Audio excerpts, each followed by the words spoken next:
here's something that's going to make a lot of you sit up and say, huh? There is no such thing as a bad word. Hi, I'm David L. Washburn, and this is Bible Insights.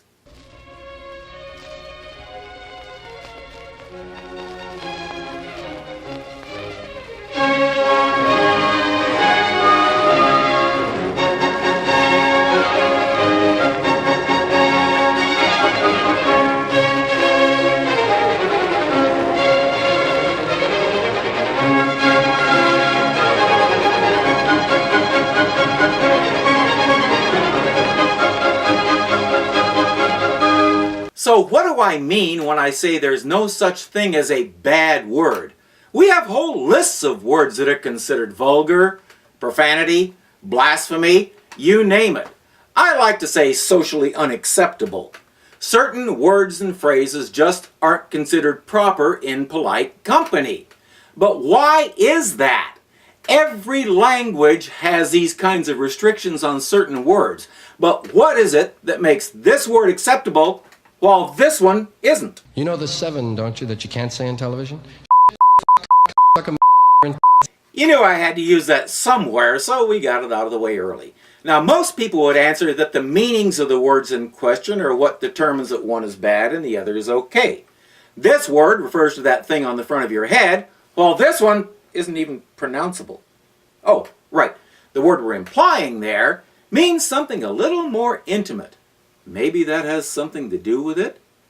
In all of the languages that I know, the so-called bad words have to do either with bodily functions or they supposedly invoke a deity for some reason. Now, I could point at the street out in front of my house and make up a word for it. Call it Yorp. And every time I say it, I giggle like an idiot as if I've said something really foul. What's a Yorp? That right there, isn't it obscene? Now, let's suppose I make up this word, but I decide that it means urination. The conversation takes a very different turn. So what does Yorp mean?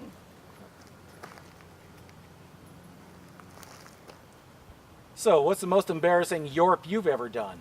I don't know what business is of yours, you beeping beep beep beep beep beep beep beep. So we've established that the so-called bad words in our languages only refer to specific things and actions. But we have other words for those things and actions that aren't considered obscene. So while this is considered a bad word, this is not. It's acceptable.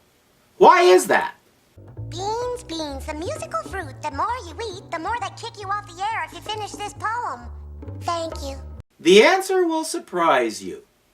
Let's try an experiment. If you have a pet, look at it and think about what it is. You might be thinking dog, cat, ferret, wombat, poisonous centipede, whatever. Now, say that name out loud, very slowly and carefully enunciating each sound.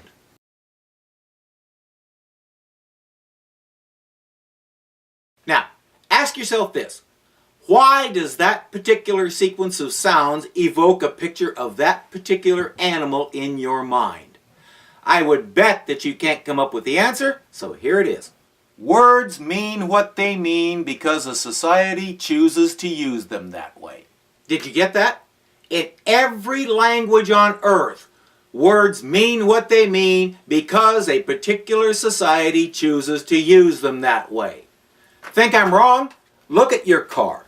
See that hinged thing on the front of it? What's that called? If you're American, you said a hood.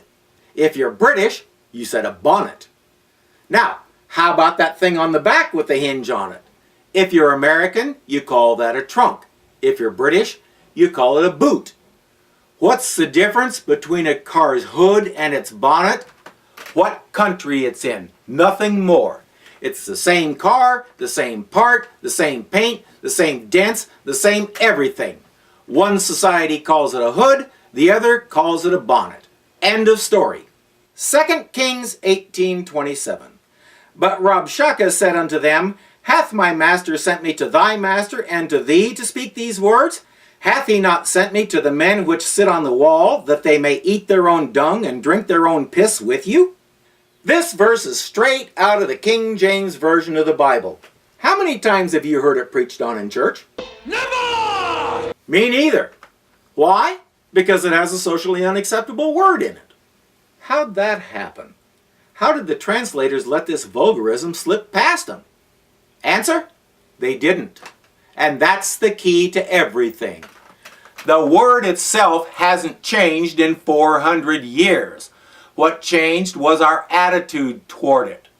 Renaissance Britain thought it was a perfectly good word, but somewhere along the way, Americans decided to take offense at it and added it to George Carlin's famous list.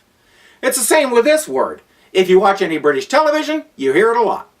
They have a very different attitude toward it over there than we do here in America. Does that mean they're wrong? Does that mean we're wrong? No. That word, just like every other word throughout the entire history of humanity, is more acceptable over there because they choose to accept it. It's unacceptable here because we as a society have chosen to consider it so. And that, my brothers and sisters and everybody else, is the only reason. Words are neutral. We are the ones that imbue them with morality, or lack thereof. Fair is just a word people use. But if you're still not convinced, it gets worse. This word is actually in the Bible. Don't believe me? Look up these passages. Go ahead. I'll wait. Did you see it? Unless you're reading in the Hebrew, probably not, because the word I'm talking about is the Hebrew version of it. Here's what happened.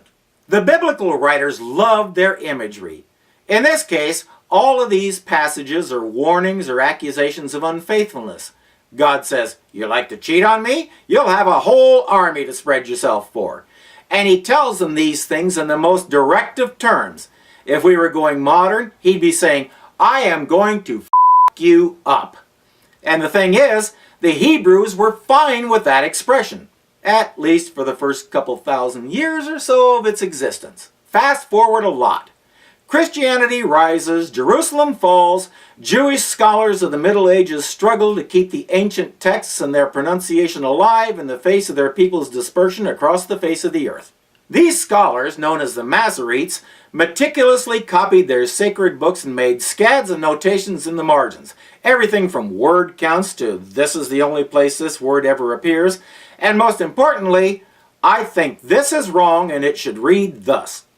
They would never allow themselves to alter the sacred text, so when they came upon something that they were sure was wrong, they put a mark over it and wrote the correct reading in the margin. When they got to these verses, they found themselves with a huge dilemma. Why? Because by that time, this word had come to be considered obscene. Can you see where this is going? So they thought, well, that word looks and sounds a lot like this word, and this word means sleep or go to bed. So that's an acceptable substitute.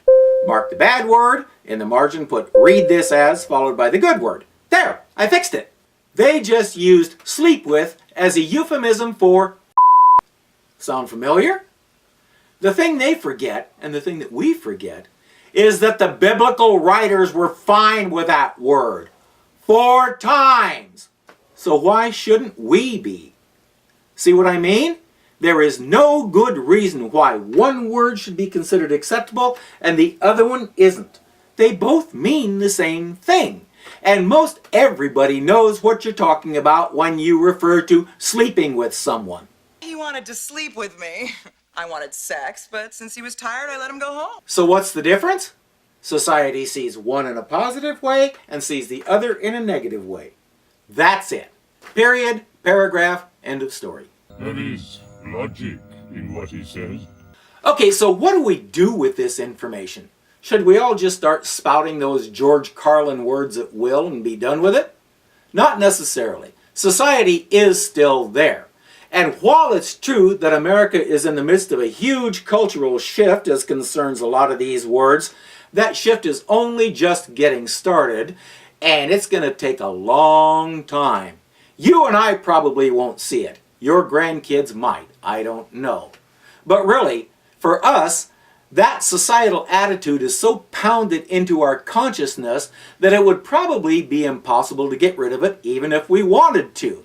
But really, there's no need, because when we're trying to share the Lord with people, the average unchurched person expects us to avoid certain bad words. So if you're already in the habit of doing that, more power to you. There's no need to change. No, what we should take away from this is a change in our own attitude when other people use these words around us.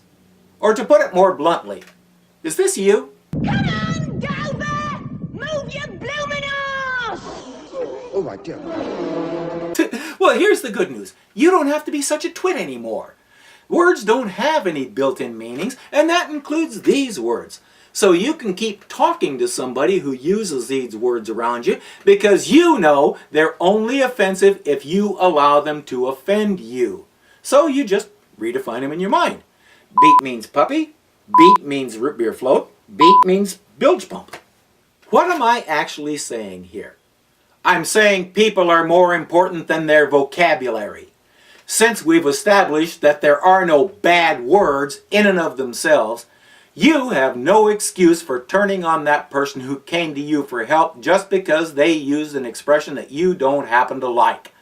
You are on this earth to serve and minister, especially to the least of these. And let's face it, the people who are most likely to need your ministry don't have the most refined speech patterns.